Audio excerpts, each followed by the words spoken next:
பிரவீன் யார்ட்டையும் சொல்லாத. ப்ராமிஸா சொல்ல மாட்டேன். ஓகே என்னாச்சு நம்ம இல்ல கமிட் ஆயிட்டான்ப்பா. பிரவீன் பையன் சூப்பர் பிகரை உஷார் பண்ணிட்டான்ப்பா. பக்கத்து கிளாஸ் தான் ஐயா மஜா பண்ணிட்டான்ப்பா. அப்படியா? டேய் உண்மையிலே மாடா.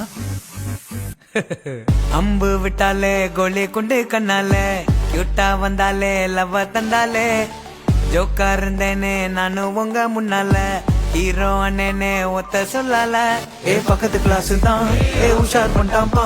ஏ வெக்க போறான்டா ஏ மஜா மஜா மஜா அவ ஸ்ட்ராபெரி பொண்ணு நீ பேக்கரி பண்ணு ஜாம தொட்டுன்னு துண்ணு. ஏ மஜா மஜா மஜா மஜா நேக்கா வந்தாலே சோக்கா சொன்னாலே லைஃபா மாத்தி புட்டாலே. எதுக்கு